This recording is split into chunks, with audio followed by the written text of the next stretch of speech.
Bonjour à toutes, femmes entrepreneurs audacieux. J'espère que vous allez toutes bien aujourd'hui et que vous êtes toutes bien énergisées, que vous avez bien pris le temps de vous reposer. Donc, bienvenue sur la chaîne de Bioénergie.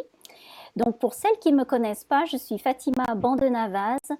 Donc, je suis spécialisée en fait dans l'Ayurveda et j'accompagne aujourd'hui des femmes entrepreneurs et salariées qui veulent réussir professionnellement tout en retrouvant de l'énergie et en ayant un bon équilibre de vie personnelle et professionnelle. Donc, comme vous le savez, tous les mois, j'invite en fait sur la chaîne donc une femme entrepreneur, salariée, inspirante, qui va nous parler justement de son histoire, de ses challenges et de son parcours, et donc aussi sa source d'énergie qui lui permet de faire ce qu'elle fait aujourd'hui. Donc, mon invitée spéciale aujourd'hui est Delphine Boileau-Terrien. Donc, merci Delphine pour avoir accepté de faire cette interview. Donc, si tu veux bien te présenter à notre audience. Merci Fatima pour cette opportunité. Donc oui, alors moi j'ai 45 ans, j'ai deux enfants de 12 et 10 ans et en fait voilà, j'ai besoin de me réaliser professionnellement pour être bien dans ma peau et donc du coup ayant été salariée jusqu'en 2005, 8, jusqu'en 2005, après j'ai tout fait un parcours de reconversion qui m'a amené depuis maintenant 11 ans à accompagner des femmes à créer leur entreprise et à la développer au point de vraiment se réaliser financièrement et professionnellement. Donc, pour avoir une vie pleine de sens au quotidien et donc pouvoir être la femme pleine et entière qu'elles ont envie d'être. Super. Et donc Delphine, alors c'est quoi ta vraie... Je sais que tu es très occupée, donc on va aller très vite aussi. Donc quelle est ta source d'énergie en fait qui te fait vibrer aujourd'hui au quotidien? Au quotidien, c'est mon travail parce que c'est quand même ce que j'ai découvert qui me caractérisait. Donc, j'ai besoin de me réaliser dans quelque chose qui a du sens, dans lequel je me sens utile et à ma place. Et donc, forcément, c'est le cas puisque ça fait maintenant 11 ans. Et donc, voilà, ça m'énergise énormément. Donc, évidemment, il y a des hauts et des bas. C'est pas tous les jours comme ça, mais globalement, je sais que je suis à la bonne place et donc ça me donne énormément d'énergie. Et c'est pour ça que tu es très inspirante, puisque c'est vrai que beaucoup de femmes, en fait, qui sont encore salariées et qui veulent passer justement à l'entrepreneuriat, elles sont encore hésitantes. Mais c'est vrai qu'une fois qu'on a passé ce cap, c'est vraiment une super belle expérience. Et c'est vrai que ça nous fait vibrer donc, tous les jours, puisque c'est tous les jours différents, en fait. Donc, c'est ça qui est génial. Et donc, est-ce que tu as, Delphine, un rituel du matin que tu peux nous partager? Oui, alors je vais en partager peut-être au moins deux. Ouais. La première, c'est, enfin le premier rituel quelque part, c'est de me mettre dans une prédisposition d'esprit avant même de me lever. Sachant même que c'est avant même de se coucher, puisque ce avec quoi on se lève, c'est ce avec quoi on s'est couché. Donc, c'est vraiment être dans une posture le plus possible de gratitude. Et par exemple, si on sait que le lendemain, ça va être une grosse journée ou qu'on appréhende que ce soit fatigant, qu'on ait beaucoup de choses à faire ou pas le temps de faire, en fait, c'est poser une intention dès le matin. Moi, quand je sais que ça peut être une journée un peu chargée, je me dis, voilà, je suis tellement heureuse parce que ma journée se passe de façon fluide et je suis efficace et productive et en même temps, ça se passe de façon, avec fluidité et légèreté. Donc, poser une intention, c'est super important. Et moi, quelque chose qui me fait beaucoup de bien, c'est d'aller marcher dans les bois tous les matins. Ouais. Et donc, c'est un peu comme une douche intérieure et ça m'apaise. Moi, j'ai un parc tout à côté et dès que je passe le portail, c'est un bien-être interne. C'est incroyable. Et ça, du coup, ça a été un peu comme une pratique depuis des années. Et ce bienfait, finalement, il a augmenté. Il a vécu différents cycles, j'ai l'impression. Et là, c'est un peu comme... voilà, je suis pas de Reiki ou des choses comme ça, mais je l'énergétique quand même et c'est vrai que c'est très apaisant et ce contact à la nature, aux arbres en particulier, parce que je pense qu'on a des éléments en fait, enfin toi tu connais peut-être un peu mieux, mais on a sans doute chacune et chacun bien sûr des éléments qui nous parlent le plus. Et moi c'est vrai que les bois et les arbres c'est quelque chose sur lequel je puise beaucoup. Ouais.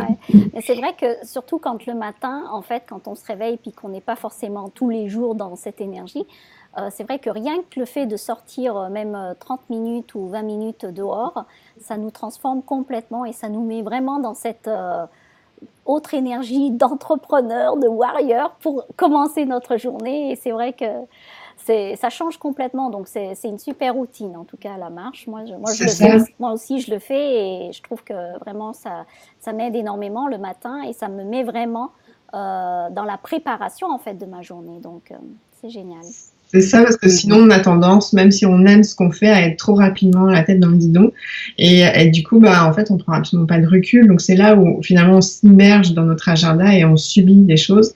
Alors quand on prend de la hauteur en allant dehors, ben, en fait, on remet beaucoup de choses en perspective et finalement les priorités s'imposent quasiment d'elles-mêmes. Et donc là, on est plus chef d'orchestre finalement de notre journée. Et ça, c'est fort important. Même quitte à sortir quand on ressent le besoin de la journée, mais voilà, cette prise de recul au démarrage de la journée, très important. Très important, ouais, je suis d'accord. Et alors Delphine, c'est quoi les difficultés? Quelles ont été tes difficultés que tu as rencontrées dans ton parcours justement d'entrepreneur? Maintenant, tu es vraiment une pro, mais bon, Il y voilà. en a eu plein. Il y en a eu plein. Bah, déjà, bah, je dirais, je veux aller sur peut-être deux, trois principaux, je dirais que la difficulté, enfin, c'est pas, peut-être pas le mot, mais en tous les cas, c'est de comprendre qu'effectivement, je pouvais devenir entrepreneur, enfin, parce que moi, je pensais qu'on naissait entrepreneur. Donc, finalement, après avoir trouvé ce que je voulais faire, ben, je voulais en vivre, mais j'avais pas compris que, en fait, finalement, c'est le chemin de l'entrepreneuriat. Donc, je dirais pas que c'est vraiment une difficulté, mais ça a été quelque chose qui était pas enfin, qui m'a, ouais, c'est quand même, a priori, potentiellement, ça aurait pu être un obstacle parce que moi, je pensais vraiment que j'étais pas faite pour ça. Et puis, du coup, ces difficultés au quotidien ou sur mon parcours parce que, Ben, hein, dans le chemin, en fait, ouais, en dans le fait, chemin. ouais, dans le chemin. Ok, ok. Donc, la première, ça a été ça. Après, je dirais que, ben, en fait, la grosse difficulté, c'est quand même la gestion des émotions, surtout au démarrage, parce que ça prend quand même beaucoup d'énergie. Et puis, ben, ça impacte énormément les résultats. Donc, c'est pas forcément évident. Donc, ça, c'est vraiment toute une compétence à développer et un travail à faire sur soi. Donc, je dirais que ça a été un challenge, on va dire, mais Ouais. ça n'est pas resté une difficulté puisque finalement, après, je me suis beaucoup outillée, j'ai beaucoup travaillé sur moi. Et donc, on reste des êtres humains, donc Bien sûr. forcément, je suis pas toujours youpi lala tous les jours. Mais globalement, j'ai beaucoup d'outils et j'ai énormément évolué en 11 ans. Donc ça, c'est le deuxième challenge. Et c'est vraiment un gros pan sur lequel moi, j'accompagne beaucoup parce que ça fait c'est un gros saboteur de passage à l'action. Et donc, Ouais. sans action, il n'y a pas de résultat, donc il n'y a pas de client. Et donc, du coup, il n'y a pas de revenus non plus. Et donc, ça, c'est quand même un gros morceau. Ensuite, peut-être la troisième challenge, c'est en fait, comme ça fait 11 ans, c'est vrai que c'est un challenge dans le sens où moi, j'étais parmi les premières Françaises à développer mon business en ligne.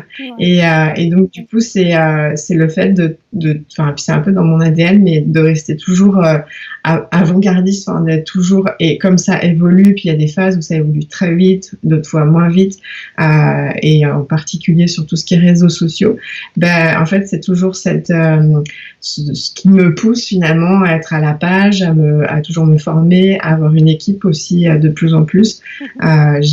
Aujourd'hui, j'ai 5 personnes autour de moi, et ça, c'est important parce que, mais voilà, je peux pas, enfin, je ne ferai rien d'autre au monde. Et deux, je veux toujours être. C'est même pas l'idée d'être à la page, mais je veux pérenniser mon entreprise. Et finalement, le défi, c'est de prendre comme un challenge positif en se disant, du coup, faut être, faut être dans ce qui doit être aujourd'hui des nouvelles stratégies, etc. Donc, ça pousse aux fesses pas mal. Mais ça donne de l'énergie aussi. Alors forcément, il y a des downs parce que je vois bien quand des fois il y a des grosses évolutions, etc. Puis tout ce qui est les aspects marketing, enfin c'est quand même pas mon domaine d'expertise. Donc c'est pour ça qu'à un moment donné, faut que je me suis entourée récemment d'une responsable web marketing parce que voilà, à un moment donné, je sais plus aller aussi loin dans le développement de ces compétences-là et donc j'ai besoin d'être épaulée. Donc voilà, je dirais ces trois challenges. Ouais. Super. Ouais. C'est vrai que aussi être capable aussi de reconnaître à un moment donné quand on a besoin d'avoir d'autres experts en fait à faire intervenir. C'est vrai que à ce moment-là, c'est tout un clic qui se fait aussi dans notre tête, quoi. Donc, c'est vrai. Ok, super. Et donc, du coup, si tu avais un conseil, Delphine, à donner en fait à notre audience, la communauté de bioénergie, qu'est-ce que tu donnerais comme conseil? En fait, vraiment être aligné sur sa mission de vie, c'est vraiment se donner de l'énergie parce que, oui, c'est un chemin qui est pas facile, mais quelque part, quel que soit le chemin, il n'est pas facile. Et en fait, dans les difficultés, c'est beaucoup d'opportunités de croissance, de connaissance de soi et d'accéder à d'autres sources de joie. En fait, c'est une expression breakdown before breakthrough. C'est vraiment ça. C'est après un passage difficile, il y a forcément tout plein de belles opportunités. Puis souvent il y a une proportionnalité. Donc un conseil, c'est vraiment si vous avez l'élan de vous lancer dans l'entrepreneuriat, faites-vous accompagner dès le démarrage parce que ça c'est pour moi absolument vital parce qu'une entreprise n'existe qu'à partir du moment qu'il y a des clients et il y a des choses à apprendre, ça ne s'invente pas. Comme on a appris à être salarié et à avoir une identité, c'est ultra important la première année vraiment de se faire accompagner. Et la deuxième chose, c'est allez-y parce que si vous sentez qu'il y a cette flamme intérieure, en fait, c'est que vous avez un appel. On l'a tous, mais il y en a certaines qui veulent l'exprimer et puis le mettre au service. Donc, faites-le. Et sur le chemin, vous rencontrerez des difficultés, des plateaux. Et c'est aussi à ces moments-là qu'il faut continuer à se faire accompagner. Moi, je le suis très régulièrement et ça fait partie de l'attitude à adopter. On ne sait pas ce qu'on ne sait pas. Et il y a forcément d'autres femmes qui ont ouvert les chemins. Il y a bien sûr des hommes, mais des fois, on se sent plus connecté en fait quand c'est des femmes. Donc, il faut juste l'accepter naturellement et puis pas lâcher parce que on a toutes un chemin magnifique. Quand on est dans cette envie de transmettre et d'être au service, c'est génial parce que finalement, c'est un peu comme ce qu'on entend de Gandhi, soyez le changement que vous avez envie d'être dans ce monde et c'est ça qui donne une énergie dingue, quoi. Et puis après, on ressent vraiment ce que c'est que d'être dans la gratitude. Donc, ça peut pas être tous les jours, bien sûr, mais de plus en plus souvent et régulièrement parce que c'est une vie qui a du sens. Et donc, avec après notre conjoint, nos enfants, nos amis, etc. Nous, bien, on est bien, puis on a une influence positive. Et donc ça, c'est vraiment très chouette. Ouais, super. Super conseil, Delphine. Merci beaucoup. C'était vraiment inspirant. Enfin, tous ces points que tu as mentionnés. C'est vrai que c'est pas un chemin facile, le chemin d'entrepreneur, mais surtout ne pas abandonner. Et puis chercher à se faire accompagner justement s'il y a besoin. Donc vraiment, et c'est pas un chemin qui se fait seul. Donc vraiment, on est tous passés par là aussi. Donc voilà, c'est des super conseils que tu as donnés. Donc, est-ce qu'il y a d'autres choses que tu voudrais rajouter, Delphine, ou il y a d'autres conseils ou non, pas vraiment, non. Oh il pourrait y en avoir plein, mais là déjà. Si cela entendu, vraiment le fait de suivre sa route, de se faire accompagner, surtout dans la première année, et puis après par la suite, on le sent de toute façon quand il y a des paliers, de vraiment le faire aussi, trouver la bonne personne avec laquelle on fit le mieux et le faire parce que finalement quand on attend, c'est aussi remettre en question ses résultats puis nous-mêmes perdre confiance en soi alors que il y a pas besoin et puis nous on a une tendance, je dirais qu'il y a quand même une différence je pense hommes et femmes mais à vite perdre confiance en soi donc ça c'est important de savoir le cultiver au quotidien. D'accord. Super, merci Delphine. Alors, pour les femmes entrepreneurs qui nous ont écoutés aujourd'hui, merci. Donc voilà, si cette interview vous a plu, n'hésitez pas à vous abonner justement sur la chaîne YouTube de Bioénergie pour encore plus d'interviews inspirantes avec d'autres femmes inspirantes aussi. Et donc Delphine, où est-ce qu'on peut te trouver toi en fait, donc ton travail, tout ça? Sur mon site internet, donc femme de challenge, tout au pluriel.com. Donc après il y a forcément le compte Instagram, la page Facebook, le profil LinkedIn, mais vous trouverez déjà plein d'informations, de témoignages sur le site internet. Super, donc voilà, n'hésitez pas, allez sur la chaîne de Delphine Boileau-Terrien, femme de challenge. Donc voilà, et puis abonnez-vous sur la chaîne de Bioénergie, www.bioénergie.com. Donc voilà, merci Delphine et puis je te dis à très bientôt. Bah, merci à toi, Fatima. Bonne Merci, continuation. merci.